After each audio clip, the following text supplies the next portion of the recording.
Bonjour à tous et bienvenue à ce nouveau Café des Lyonnes. Bonjour Rachel. Bonjour.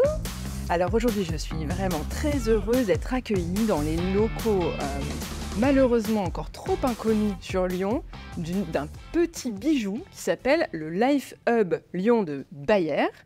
Je suis invitée par Rachel Rama. Vous êtes vice-présidente des questions de recherche en small molecule, on dit en bon français, chez Bayer. Voilà. Et donc vous nous accueillez aujourd'hui dans ce lieu absolument incroyable. Vous allez nous expliquer en quoi il consiste tout à l'heure. Merci beaucoup de nous accueillir en tous les cas. Rachel, j'avais envie de vous inviter parce qu'on a encore trop peu abordé la question, le rôle scientifique, en tout cas la place des femmes dans le milieu scientifique. Et à Lyon, c'est vrai qu'on a une pépite avec Bayer, parce qu'on a un site où il y a un nombre inouï de chercheurs. C'est combien là ? On est 200 à peu près. Oui, voilà, c'est assez gigantesque. Ouais. Vous êtes spécialisé sur toutes les questions plus d'agriculture, de plantes. Oui, et on est le dernier centre de recherche français sur la partie phytopharmacie. Ok, Ouais. magnifique. Donc voilà, j'avais envie qu'on parle de tout ça, qu'on parle évidemment de la place des femmes dans ce secteur d'activité. Mais d'abord, Rachel, première question de l'émission, vous la connaissez. Est-ce que vous êtes une femme engagée ? Et si oui, ça veut dire quoi pour vous l'engagement ? Ouais. Alors, moi, je suis une femme engagée. Alors, comment je peux le définir ? Je suis engagée par comme je fais les choses. C'est-à-dire que moi, je fais les choses à fond. Si je fais quelque chose, j'y mets tout mon cœur et toute mon énergie pour le faire. Et puis, j'ai des sujets un peu de prédilection sur l'engagement, et notamment la diversité.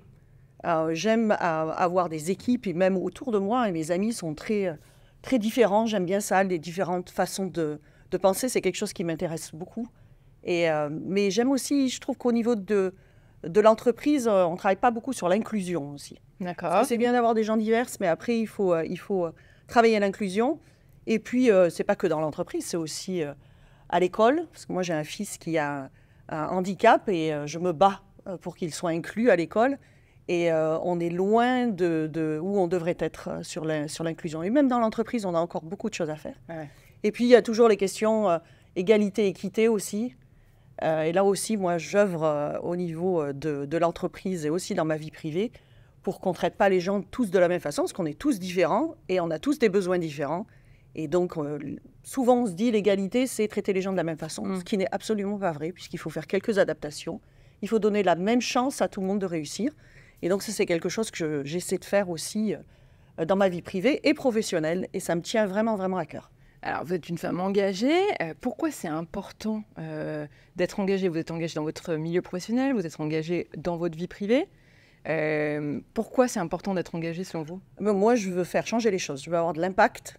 Et si je peux, dès que je vois un sujet qui me tient à cœur, je fonce et essayer de faire changer les choses. Vous trouvez que les femmes, elles sont suffisamment engagées aujourd'hui dans le débat public, dans l'espace public, dans la cité d'une manière générale ? Non, je pense qu'on pourrait faire mieux. Et je pense qu'on est on est timide. Ouais. Voilà, on ne se fait pas entendre assez. Et il faudrait qu'on prenne plus de responsabilités et qu'on soit plus vocal à propos de ce qu'on veut et de ce qu'on pense. Et vous pensez quelle est la raison pourquoi elles ne sont pas assez présentes ? Elles manquent de quelque chose, les femmes, pour réussir ? Je pense qu'elles ont tout ce qu'il faut, mais elles ne le savent pas. Ah oui, carrément. Ouais. Et ça, vous l'observez dans votre job ou... Et donc, il faut toujours un petit déclencheur. On discute, on dit « mais si, tu peux le faire. Regarde, tu as fait ci, tu as fait ça. » Il faut toujours avoir cette discussion pour que ça fonctionne. Et ça fonctionne avec moi aussi. Parce que moi, j'ai des gens dans ma vie professionnelle qui m'ont donné le déclic en me disant « ça, tu sais faire, ça, c'est différent. Tu peux apporter beaucoup dans ce sujet-là. » Et j'en avais pas conscience. Ah oui, ok. Voilà. Aujourd'hui, vous êtes à la tête alors, du lieu, enfin je ne sais pas comment ça s'appelle chez Bayer, mais en tout cas vous êtes aux manettes du lieu lyonnais, en tous les cas de la section lyonnaise, dans laquelle il y a un petit ovni qui s'appelle le Life Hub de Lyon. Ouais. Est-ce que vous pouvez nous expliquer ce que c'est que ce Life Hub ? C'est parti d'une idée toute simple, c'est de se dire, donc on travaille dans la science et on travaille sur la protection des plantes. Et c'est un sujet qui est un peu difficile et qui est controversé. Et donc on s'est dit, si on va pas on va pas rencontrer le public ou qu'ils viennent nous rencontrer, il faut qu'on explique ce qu'on fait. Les chercheurs, c'est pas des sorciers qui sont ou des non, pas vraiment. qui sont dans leur laboratoire. Donc et on est parti de là. On s'est dit, il faut vraiment qu'on puisse rencontrer les gens qui viennent nous parler et que ce soit pas de la com. D'accord. Voilà, que ce soit fait par les chercheurs eux-mêmes, Ok. qui puissent expliquer ce qu'ils font. Donc voilà, donc on est parti de fil en aiguille, on est parti. Maintenant, on a 2 piliers, c'est le dialogue, donc on reçoit, Ouais. et puis la partie scientifique, développer la science, et l'innovation ouverte, c'est-à-dire travailler avec l'écosystème lyonnais, avec tous les partenaires. Donc ça, on le fait beaucoup. Et puis on a un petit thème qui est le digital et l'intelligence artificielle et comment utiliser tous ces nouveaux outils dans la science. Donc vous adressez tous ces sujets depuis Lyon, ici. Oui. Avec évidemment un applicatif immédiat, parce que vous avez des laboratoires de recherche en fait sur ce Voilà, site. on a des laboratoires, donc ce qu'on disait, on a 200 chercheurs, on a des labos, des laboratoires, des serres pour faire pousser les plantes, et on utilise tout sur place, et on travaille à l'international, puisqu'on a des sites de recherche qui sont identiques à celui-là, en Allemagne et aussi aux États-Unis. Oui, parce que vous avez un pied sur Lyon, mais en réalité, vous travaillez à une échelle qui vous donne un pied en Allemagne, un pied en France, un petit peu ça. Et vous avez combien de gens sous votre responsabilité? On est à peu près, pour la recherche, là, on est à peu près 1000 dans l'équipe. Vous avez 1000 personnes sous votre responsabilité? Pas en direct, puisque... Attendez, je suis hyper impressionnée, parce que là, du coup, on vient de prendre un autre niveau, Rachel. Ouais. Non, mais pas en direct, mais dans l'équipe Small Molecule, il y a 1000 chercheurs qui sont voilà, aux États-Unis, en Allemagne et en France. Alors, il faut que vous nous expliquiez votre parcours, là, parce que vous nous faites rêver. Quand vous étiez petite, vous vouliez faire quoi? Vous vouliez faire chercheuse avec des éprouvettes? Non. C'était quoi votre rêve de petite fille? Non, je ne savais pas ce que je voulais faire trop. Ah, c'est vrai? Non. Vous n'aviez pas de rêve? Non, parce que moi, j'étais ouverte à plein de choses. Donc, je n'étais pas tellement fixée. Mais je savais quelque chose. Je savais que je voulais avoir une famille, parce que ça, c'était important. La transmission, pour moi, c'est important. Ouais. Et je savais que je voulais être indépendante. Alors, je ne parle pas d'indépendance financière. Je savais que je voulais faire quelque chose. Ok. Avoir un impact, être responsable de quelque chose, que je puisse être fière d'eux. Voilà, ça, c'était quelque chose que, toute petite, chaque fois qu'il y avait quelque chose à faire dans des associations, moi, j'étais là et j'essayais. Voilà, cet impact, je l'ai toujours eu depuis le début. D'accord. Voilà, donc ça m'a suivi tout le long. Faire de la biologie, parce que je suis microbiologiste de formation, c'est au lycée. Une professeure de biologie, quand elle a commencé à nous expliquer l'ADN et toute la génomique et tout ça, je me suis dit, c'est extraordinaire, la nature est extraordinaire. Ça vous a fasciné? Fasciné. Et j'ai voulu en apprendre toujours plus, et utiliser aussi ça pour avoir un impact, justement, sur la société. Et j'ai commencé à travailler sur la dépollution des sols quand j'étais plus jeune. Et puis maintenant, aujourd'hui, je travaille chez Bayer. Et le but de ce qu'on fait, c'est fournir de la nourriture pour le monde entier. Donc, on peut avoir de l'impact. Alors, attendez, on est allé un petit peu vite, mais reprenons, vous êtes au lycée, là, vous avez cette passion pour les sujets de biologie. Ouais. Donc, vous faites quoi? Vous faites, après le bac, j'imagine que vous faites un bac... je sais pas comment à ce moment-là, c'était un bac D de biologie. Voilà, je fais ça. Et puis après, j'essaye de rentrer dans des écoles. Ouais. Et puis, je ne suis pas prise. D'accord. Parce que je suis un peu comme mon fils, j'ai un trouble des apprentissages, une dysphasie. Et donc, je n'étais pas la meilleure à l'école, quoi. Voilà. Je me suis toujours battue pour passer, pour avancer. Voilà, il fallait se battre et tout ça. D'accord. Et donc, les écoles, ils ne prennent pas les gens comme moi. Donc, inclusion. Inclusion, on revient diversité, sur le thème. Voilà, on revient là-dessus. Ils ne prenaient pas les gens qui n'avaient pas un dossier assez important, qui était bon. Enfin, en tout cas, ils jugeaient que je n'étais pas assez bonne pour rentrer dans ces écoles-là. Donc, moi, je suis toujours passée par la fenêtre. Ah oui, ok, ça, c'est une belle leçon. Voilà. Donc, moi, je suis passée par la fenêtre, je suis passée par la fac. Et puis, à la fac, je me débrouillais bien. Donc, je suis allée dans une école d'ingénieur qui n'était pas encore école d'ingénieur, donc il n'y avait pas la sélection, qui est devenue une école d'ingénieur après. À l'école d'ingénieur, je me suis bien débrouillée. Et ils m'ont dit, bah, tiens, pourquoi tu ne ferais pas une thèse? Et puis, j'ai fait une thèse. Et puis voilà, maintenant, j'ai un PhD en microbiologie. En microbiologie. Voilà. Ok. Ouais. Donc, en tout, vous avez fait combien d'années d'études? Ah, ça fait du bac +8, ça. Ah oui, quand même. Ouais. Mais donc, vous êtes accroché, vous êtes dit, moi c'est ce que j'ai envie de faire, je vais trouver une solution. Oui. Et puis, avec un parcours complètement atypique. Ouais. Pas dans des grandes écoles, parce que tout le monde se barre. J'étais la première de la classe et tout ça. Moi, c'était pas le cas. Mais en fait, quand on a de la volonté, on peut tout faire, quoi. Et ça ne vous empêche pas ensuite de faire carrière? Ça ne m'empêche pas de faire carrière du tout. Non. Alors, vous avez fait quoi? Vous avez commencé chez Bayer ou vous avez fait d'autres entreprises avant? Non, j'ai commencé chez Bayer.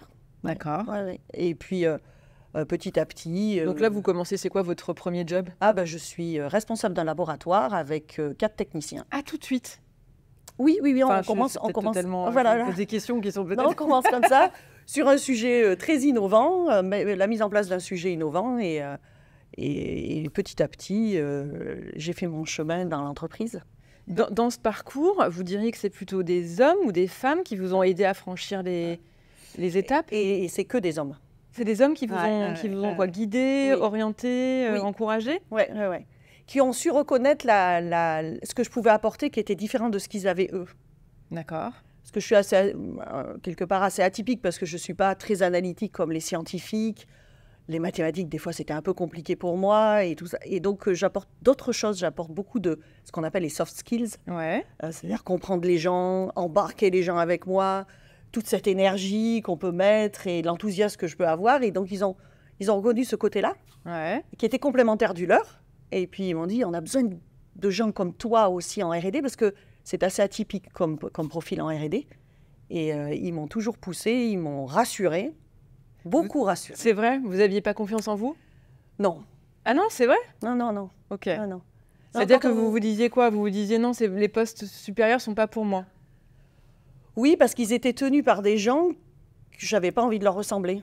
Ah oui, ok. Voilà, j'avais pas envie de faire la même chose, quoi. Donc à chaque fois, j'ai appris ça. Et ça, il faut l'apprendre, c'est quand on prend un poste, on n'est pas obligé de faire comme celui qu'il y avait avant. Et je dis celui parce que moi, je n'ai toujours succédé. J'ai toujours été après des hommes. Ah, c'est vrai? Ok. Toujours. Mais on n'est pas obligé de faire pareil. Et ça, j'ai appris. Il y a en termes d'égalité homme-femme, chez Bayer, c'est facile? Est-ce que c'est un milieu où il y a peut-être plus d'hommes ou plus de femmes? Ça dépend. C'est quoi le milieu de la recherche? En fait, ça dépend à quel niveau on est dans l'entreprise. D'accord. Je pense qu'à niveau d'exécutif comme moi, je crois qu'on est 17% de femmes. Ah oui, c'est pas beaucoup. Non, d'accord. Encore. Et par rapport au nombre de femmes dans le secteur, les femmes, elles sont représentées quasiment à égal. Oui, si on regarde dans les laboratoires, ici, on a beaucoup de biologie, de biochimie, ça attire pas mal les femmes. Et donc, on arrive à avoir... ok, parce qu'on dit souvent que les milieux scientifiques sont plus masculins, mais pas forcément, il n'y a pas de frein à aller dans la filière, en tous les cas. Il faut que les filles, elles décident jeunes de faire ces études. C'est ça. Voilà. Et il faut que le milieu familial, il faut que l'école pousse les jeunes filles vers la recherche, parce que c'est des métiers qui sont passionnants, mais je ne suis pas sûre qu'on nous en parle. Ouais, c'est ça. Voilà, quand on est jeune, si on ne nous en parle pas, si on ne nous dit pas, c'est super intéressant. Et c'est pour ça qu'aussi, on a certains de nos chercheurs qui vont dans les écoles. Ah voilà, pour parler de la recherche, du métier, et pour aider les jeunes à se dire, peut-être que c'est intéressant tout compte fait. Il y a des perspectives d'embauche sur c'est à infini, ces métiers? Oh ben, on aura toujours besoin de recherche. Et puis, vous avez vu toutes les technologies qui se développent? Ouais. La recherche qu'on fait aujourd'hui, je peux vous dire que ce n'est pas du tout la recherche quand j'ai commencé. C'est vrai. Mais il y a même des fois, quand les chercheurs là, ils parlent de ce qu'ils font, et des fois, je me dis, oh, j'y comprends rien. Je dis, mais où ils vont, quoi?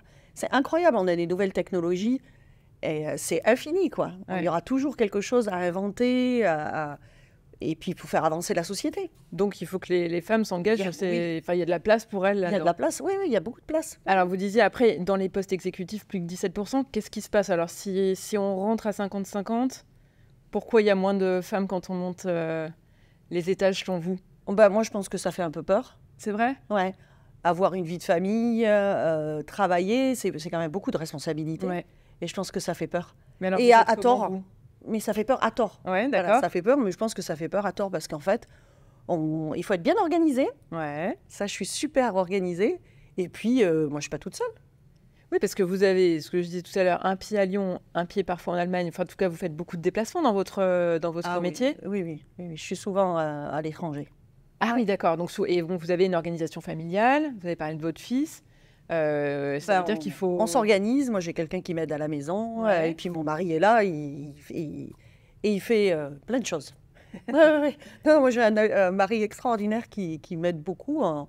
On a l'égalité à la maison, quoi. Quel conseil vous donneriez aux femmes qui nous écoutent et qui aspirent à ce genre de carrière ou qui se disent oh là là, comment on arrive à gérer 1000 personnes, ou en tout cas des postes avec de très grosses responsabilités? Et en fait, je pense qu'il ne faut pas se limiter. Parce que nous, les femmes, on se limite tout le temps, on se pose des questions, est-ce que je vais y arriver ou pas y arriver? Et moi, je me demande toujours, c'est ce que je leur demande, mais quel risque à essayer? C'est quoi le risque? C'est de ne pas y arriver ou que ça prenne un peu de temps d'y arriver, mais le risque, il est où? Si on n'y arrive pas, si ça ne plaît pas, on fait autre chose. Donc voilà, donc on se met des barrières avant d'essayer. Donc moi, mon conseil, c'est il faut essayer. Ouais. Moi, j'ai essayé. Et il y a bien des fois où je me suis dit que, honnêtement, je ne pensais pas que j'y arriverais. Hein. Ah oui, c'est vrai. Ah, mais plein de fois. Vous avez eu le syndrome de l'imposteur dont on parle... Mais je l'ai tout le temps, même maintenant, aujourd'hui. Même là, devant vous, dans la caméra, je l'ai tout le temps. Ah oui? Ouais. Et vous faites comment pour le combattre? Ça ne vous empêche pas de faire, manifestement. Non, ça ne m'empêche pas de faire, mais parce que je suis bien entourée aussi. J'ai pas mal de gens autour de moi qui comptent sur moi, qui me poussent et qui me disent « Rachel, on a besoin de gens comme toi, donc il faut y aller. » Voilà. Donc ça m'aide beaucoup. Le fameux plafond de verre dont on parle beaucoup, notamment dans les grandes entreprises, il existe, il est du fait des femmes, il est du fait de l'organisation, il est... Aujourd'hui, je dirais qu'il est moins présent. Ouais. Voilà. Moi, quand j'ai commencé dans ma carrière, donc il y a quelques temps quand même, il était là. Ouais. Ouais, il était là. Les femmes, on les poussait pas, on les regardait pas, on les écoutait pas. Ça a été compliqué. Qu'aujourd'hui, on a tout ce qu'il faut pour y arriver. Vraiment. Ouais. Donc, il faut juste se lancer. Il faut juste se lancer. Et c'est pour ça que moi aussi, je fais du mentoring de jeunes femmes pour leur donner l'impulsion que j'ai eue et qu'on m'a donnée en disant « Mais si, tu peux y arriver, il faut le faire, il faut essayer. Il faut le faire à sa manière. » C'est ça qui est le plus important. Oui, c'est ce qu'on disait en préparant l'émission. En termes de management, finalement, il y a pas mal de fois où les femmes se disent « Non, ce poste n'est pas pour moi » parce que la projection qu'on en a ne nous plaît pas. Voilà. Et vous, ce que vous me disiez, c'est qu'en fait, on peut le faire à sa manière. On peut toujours le faire à sa manière. Ouais. Voilà. Et qui peut être très différente, parce qu'en fait, on souhaite obtenir le même résultat, hein, parce qu'on a un besoin. Mais il y a plein de chemins pour arriver à ce résultat. Et on est tous, c'est ce que je dis toujours aussi, on est tous uniques. C'est-à-dire, on veut toujours ressembler à quelqu'un d'autre. Pourquoi ? Ça, c'est quelque chose que vraiment, on est tous uniques. On a tous quelque chose, on a tous une force, quelque chose qui fait qu'on fera les choses différemment des autres, mais c'est OK. Ouais, c'est OK. Ouais. Ouais. Et on a tous un potentiel. Et ça, je ne suis pas sûre que les femmes soient convaincues qu'elles ont un potentiel. Mais on a toutes quelque chose. Et il faut qu'il y ait quelqu'un, un déclencheur qui nous montre que c'est ça. Moi, par exemple, à l'école, bon, c'est sûr que l'écriture, la lecture, c'était un peu compliqué. Mais je me suis rendu compte que le fait d'être empathique, d'aimer les autres, de vouloir faire des choses avec les autres, eh ben, c'était dans l'entreprise, c'était important. Ouais. Et moi, j'y croyais pas. Je croyais que, en étant dans la science, qu'il n'y a que les maths et la science qui faisaient que je pouvais faire une carrière. Mais moi, j'ai pas fait une carrière là-dessus. J'ai fait une carrière sur le fait que moi, je suis visionnaire, j'aime le futur, j'aime les gens, on travaille ensemble, on crée des équipes très fortes. Et c'est ça, c'est avec ça que j'ai fait ma carrière. J'ai pas fait ma carrière sur la science, quoi. Et ça, c'est un discours qui est entendu dans une entreprise, parce que c'est quand même un peu à contre-courant de ce qu'on a l'habitude d'entendre. Oui, si, je pense que maintenant, on cherche des leaders que les gens veulent suivre, et puis qu'il y a de l'inspiration, enfin, qui soient inspiring en anglais, tiens, je trouve pas en français, inspirant, voilà, qui soient inspirants, et ça, c'est super important. Moi, j'ai toujours cherché dans ma carrière un modèle, ce qui a été très difficile, puisque des modèles femmes... Oui, il y en a peu. Il y en a très peu. Il y en a encore trop peu. Oui, il y en a très peu. Et vous avez conscience que, pour le coup, à l'inverse, vous êtes devenu un modèle au sein de... en tout cas, au sein de vos équipes. C'est ce qu'on dit. Oui, je confirme, j'en ai beaucoup entendu parler. C'est ce qu'on me dit. C'était pas un but en soi, mais... Non, bien sûr, mais super. Mais c'est important de... Mais c'est super. Du coup, on parlait d'engagement. Ouais. Et on parlait d'avoir un impact. Et ben, si c'est l'impact que j'ai, je suis super contente. Ouais, c'est ça. Ouais, si je peux entraîner d'autres personnes à se révéler à eux-mêmes aussi, parce que c'est vraiment une révélation de se dire « Ah ben voilà, ça, je peux le faire », et ben moi, ça me va. Je comprends de notre échange quand même que ça veut dire que votre parcours a été tout le temps, pas un combat au sens, c'est pas non plus une bataille, mais je veux dire, c'est un truc où il faut oser croire en soi et puis jouer des coudes et aller avancer sans se poser plus de questions finalement. Voilà, mais sans jouer des coudes. Sans jouer les coudes ? Non, moi je joue pas des coudes. Il n'y a pas besoin ? Non. Je pense qu'on peut y arriver en étant soi-même et par contre, il faut faire ce qu'il faut, c'est-à-dire il faut savoir prendre des opportunités. Hein, il faut quand même des fois demander, prendre des opportunités. Mais moi, j'ai jamais joué des coudes.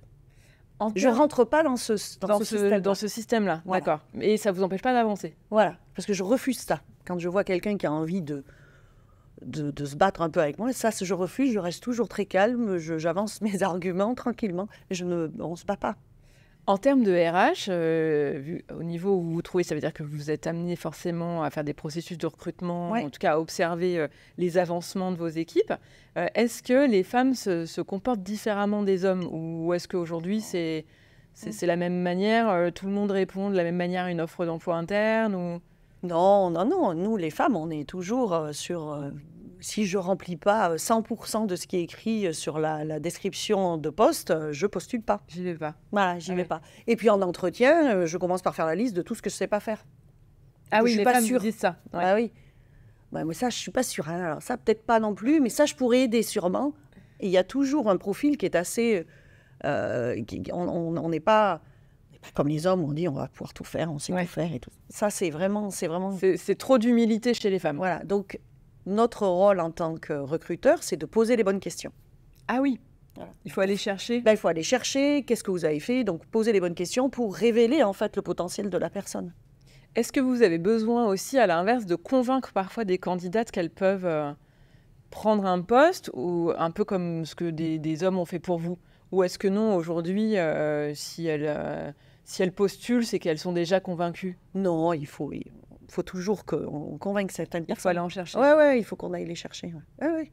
Oui. C'est pour ça que le réseau est très important. Ouais. Hein, le réseau, parce qu'on sait quand même que les hommes ont souvent un réseau développé. Bien sûr. Mais je pense qu'entre les femmes, la sororité, tout ça aussi, il faut qu'on ait un réseau. Oui, c'est ça. C'est important d'avoir un réseau. Alors, au sein de Bayer, vous avez beaucoup de programmes sur...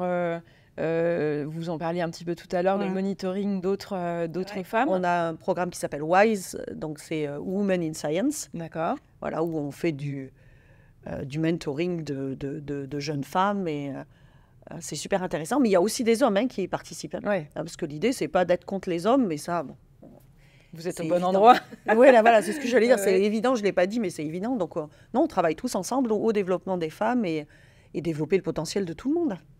Et alors, Rachel, si vous aviez une baguette magique, une feuille blanche, peut-être plus une feuille blanche pour une scientifique, quelles mesures vous prendriez pour que les femmes elles soient plus présentes dans le débat public d'une manière générale?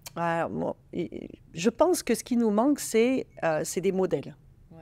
C'est-à-dire qu'on se dit, mais c'est intéressant en fait, je peux le faire et puis je peux avoir effectivement cet impact. Donc, deux choses. Moi, je pense que quand on est jeune, on fait des stages en entreprise. Et pourquoi est-ce qu'on ne ferait pas des stages dans une mairie avec des politiciens, quelque part à la région, qu'on puisse voir et s'intégrer. Voilà. Et puis après, j'ai quelque chose qui est un petit peu plus disruptif, c'est de dire, il faut qu'on décide d'avoir une alternance sur tous les postes, hommes-femmes. Ah oui, sur chaque poste, on aurait quelque chose de tournant, 3 ans un homme, 3 ans une femme. Voilà, et pendant 3 ans, parce qu'il y en a qui vont nous dire, il n'y a pas de femmes qui sont prêtes, mais on a 3 ans pour les préparer, et puis après on a 3 ans pour préparer un homme, et puis 3 ans pour préparer une femme, et à la fin, on aura des modèles, et on verra qu'on peut le faire différemment. Et là, je suis sûre que ça nous ouvrira beaucoup des possibilités, et de montrer que c'est possible au féminin, c'est possible au masculin. Et, voilà, si on pouvait faire ça, je suis sûre qu'on serait bien plus nombreuses. Très bonne idée. Écoutez, on la retient, on la note dans le fameux livre blanc. Rachel, je vous remercie beaucoup d'avoir pris de votre temps. Je sais qu'il est très contraint pour prendre ce Café des Lyonnes avec nous ce matin. Avec plaisir, vraiment. Et je vous remercie de nous avoir accueillis dans ce très joli Life Hub. Et nous, je vous donne rendez-vous, les Lyonnes, la semaine prochaine pour un prochain Café des Lyonnes. Bonne semaine à tous. Merci. Au revoir. Au revoir.